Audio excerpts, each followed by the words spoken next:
ونصلي على رسول الكريم فأعوذ بالله من الشيطان الرجيم بسم الله الرحمن الرحيم رب زدني علما رب زدني علما رب زدني علما آمين ثم آمين السلام علیکم ورحمۃ اللہ وبرکاتہ۔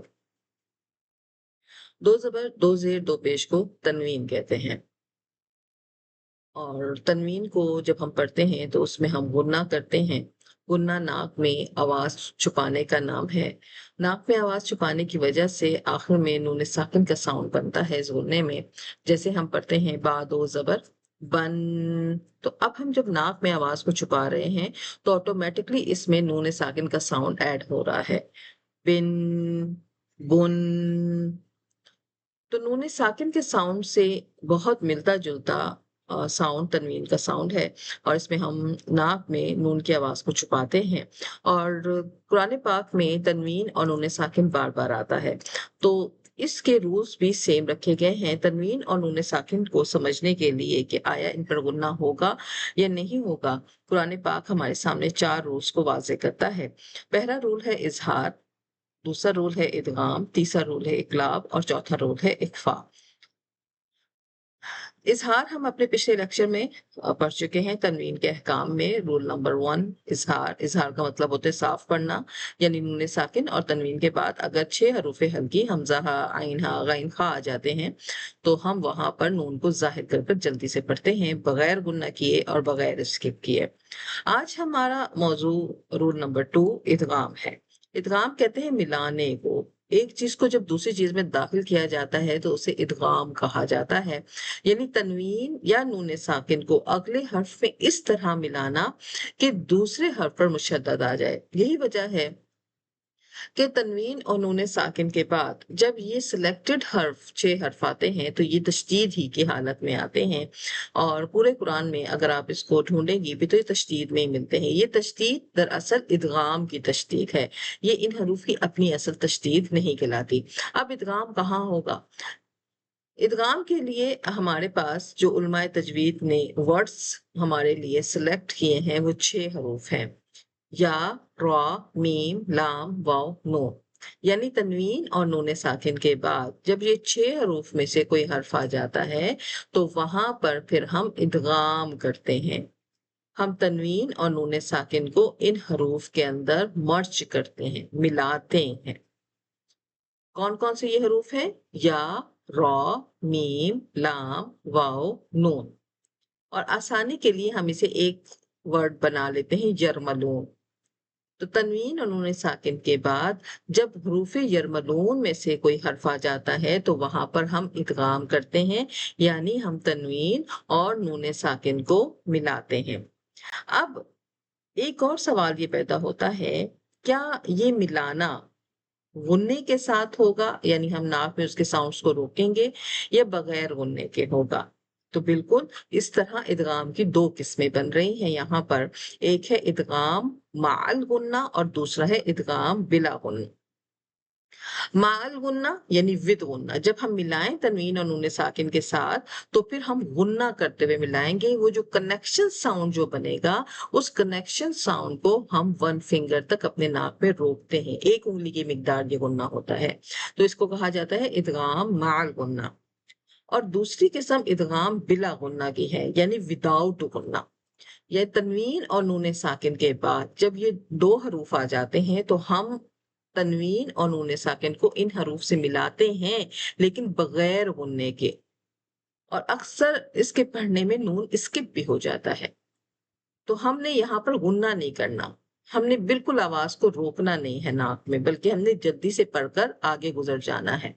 بلا غننے کا مطلب یہ نہیں ہوتا کہ ہم یہاں پر اظہار کریں گے۔ اظہار میں ہم نون کو ظاہر کرتے ہیں، لیکن ادغام بلا غننے میں ہم نون کو ظاہر نہیں کرتے ہیں، بلکہ ہم تنوین اور نون ساکن کو ان 2 لیٹر کے ساتھ اس طرح ملاتے ہیں کہ وہاں غنہ نہیں ہوتا، نہ غنہ ہوتا ہے اور نہ ہی وہاں پر نون ظاہر ہوتا ہے۔ ادغام مع الغنہ کہاں ہوگا؟ تنوین اور نون ساکن کے بعد جب 4 لیٹر آئیں، یا، نون، میم، واو، یا، نون، میم، واو، تو پھر ہم وہاں پر ادغام بالغنہ کرتے ہیں۔ جب بھی ہم ان کو آپس میں ملائیں گے تو جو کنیکشن ساؤنڈ ہوگا اس کو ہم ون فنگر پل کرتے ہیں۔ قرآن پاک میں ہم اس کی مثال دیکھتے ہیں کہ تنوین اور نون ساکن کے بعد کہاں کہاں پر ہمارے پاس یہ 4 لفظ آ رہے ہیں، یا، میم، نون، واو، اور اس کو ایک ورڈ میں ہم نے یمنو بھی کہہ سکتے ہیں۔ تو ہمارے پاس سب سے پہلی لائن ہے ہدن، ہدن، لیکن اس کے بعد کیا آ رہا ہے؟ میم آ رہا ہے۔ اب دیکھیں میم کے اوپر تشدید ہے، ہم نے کیا لکھا تھا کہ ان ورڈز پر یہ جو لیٹرز آئیں گے تنوین نون ساکن کے بعد ان کے اوپر تشدید ہوگی، اور یہ تشدید یہ بتاتی ہے کہ آپ نے پچھلے ورڈز کو ملا کے پڑھنا ہے۔ تو یہ میم کے اوپر جو تشدید ہے یہ ادغام کی تشدید کہلاتی ہے۔ یہ تشدید اصلی نہیں ہوتی، یہ ادغام کے رول کے تحت جس کے اوپر تشدید آئی ہے، جو یہ بات بتا رہی ہے کہ اس میم کو ہم نے تنوین کے ساتھ ملانا ہے۔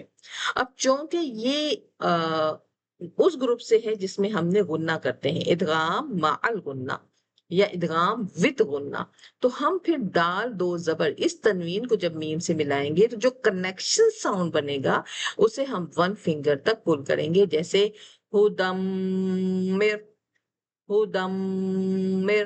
اب دم ہم نے اس کو ون فنگر تک پل کرنا ہے، جو کنیکشن ساؤنڈ ہوگا اس کو ہم ون فنگر پل کریں گے۔ اسی طرح آگے دیکھیے غشاوتن، پہلے میں کیا پڑھی تھی؟ تن، لیکن اس کے بعد کیا آ گیا؟ واو آ گیا۔ واو یہ کہہ رہا ہے کہ بھئی یہاں پر تو ادغام مع الغنہ ہوگا، لہٰذا مجھے اس تنوین کو اس واو سے ملانا ہے، اور اب میں غنہ کرتے ہوئے ملاؤں گی غشاوتن، اسی طرح آگے دیکھتے ہیں، ہمارے پاس یہاں پر نون ساکن کے بعد یا آ رہا ہے، یا بھی ان 4 لیٹر میں سے ہے جہاں ادغام مع الغنہ ہوتا ہے، تو ہم اس کو پڑھیں گے میہ، میہ۔ اب میں نے یہ جو کنیکشن ساؤنڈ تھا اس کو پل کیا، میم، نون، یا، یہ جو مکس ساؤنڈ آیا اس کو میں نے ون فنگر تک پل کیا، تو ادغام کیا، یعنی ان لفظ کو ان میں مدغم کیا اور غنے کے ساتھ کیا، تو ادغام مع الغنہ من یقولو، تو یہ تھا ادغام مع الغنہ۔ تو جب تنوین اور نون ساکن کے بعد یا آ جائے، تنوین نون ساکن کے بعد نون آ جائے، تنوین نون ساکن کے بعد میم آ جائے یا واو آ جائے، تو وہاں پر ہم ادغام مع الغنہ کرتے ہیں، اور جو کنیکشن ساؤنڈ ہوتا ہے اسے ون فنگر تک پل کرتے ہیں۔ اس کی دوسری قسم ادغام بلا غنہ ہے۔ ادغام بلا غنہ کب کرتے ہیں؟ ادغام بلا غنہ جب ہوتا ہے جب تنوین اور نون ساکن کے بعد لام اور را آ جائے، وہاں پر ہم ادغام تو کرتے ہیں لیکن وداؤٹ غنہ کرتے ہیں۔ تو آئیں قرآن میں اب اس کی مثال بھی دیکھتے ہیں۔ اب یہاں پر دیکھیں، یہاں پر نون ساکن کے بعد را آ گیا، تو ہم یہاں پر ادغام بلا غنہ کریں گے، یعنی یہاں پر ہم ملائیں گے تو صحیح، ہم را کو پچھلے حرف سے ملائیں گے تو صحیح لیکن بغیر غنے کے، تو ہم اسے کیسے پڑھیں گے؟ مر ربہم۔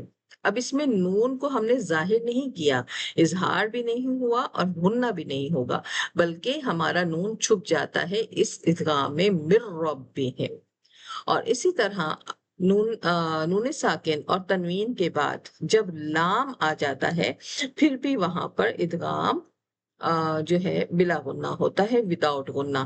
تو یہ 2 لیٹر ایسے ہیں جو کہ غنے کو الاؤ نہیں کرتے ہیں، جیسے دیکھیں یہاں پر ہے ہدل، اب 2 زبر ہے، اب 2 زبر کے بعد یہاں پر لام آ گیا، تو لام تشدید آپ کی آیت نمبر 2 میں لام تشدید آ گیا، تو ہدل، ہدل، اب ہدن لل نہیں بولا ہم نے، ہدل لل، تو کنیکشن ساؤنڈ کو ہم نے بغیر پل کیے، بغیر غنہ دیے ہم نے یہاں پر پڑھا۔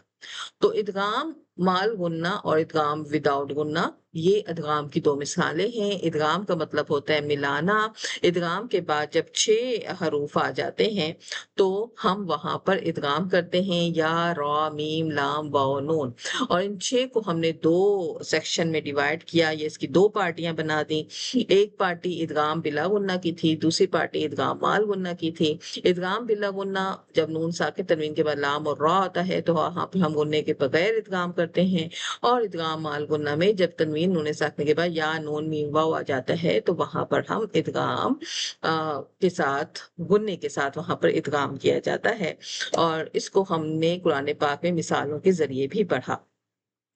ادغام مال غنہ میں ہمارے ناک میں جو ہے وہ ساؤنڈ رکتا ہے، غنہ ہوتا ہے، اور یہ کم از کم ایک انگلی کی مقدار، آپ اپنی بند انگلی کو کھولیں یا کھلی انگلی کو بند کریں، اتنی دیر تک آپ نے نیزل ساؤنڈ یعنی غننے کو کرنا ہوتا ہے. جیسے یہاں پر بہت ساری مثالیں ہیں، میوں ولین. اب یہاں پر نون اور واو، میم کو آپ نے واو اور واو سے ملایا، میوں میوں. اسی طرح علم من. اب علم، یہ جو نون ساکن تھا اس کے ساؤنڈ کو یہاں روکا. اسی طرح میہ میہ، یہاں پر بھی آپ نے کیا کیا، نون کے ساؤنڈ کو روکا، غنہ کیا.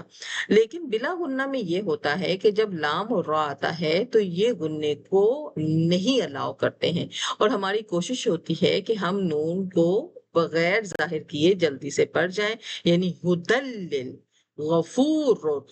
تو یہاں پر ہم نے نہ غنہ کیا اور نہ نون کا اظہار کیا.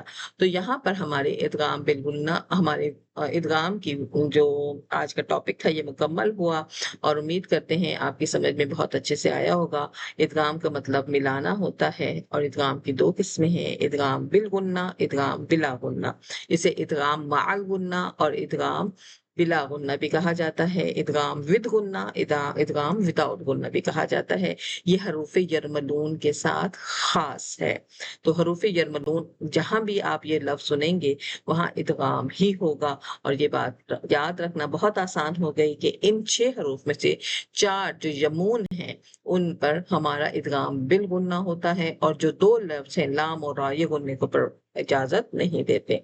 تو اللہ سے دعا ہے اللہ تعالی ہمیں ان روز کو سمجھنے کی اور ان کے مطابق قرآن پڑھنے کی توفیق عطا فرمائے، اور ہمارے قرآن کو آسان ترین بنائے ہمارے پڑھنے کے لیے، اور ہماری اس کوشش کو قبول فرمائے. اپنی دعا میں یاد رکھیے گا. وآخر دعوانا الحمدللہ رب العالمین. سبحان ربک رب العزت عما یصفون وسلام علی المرسلین والحمدللہ رب العالمین. السلام علیکم ورحمۃ اللہ وبرکاتہ.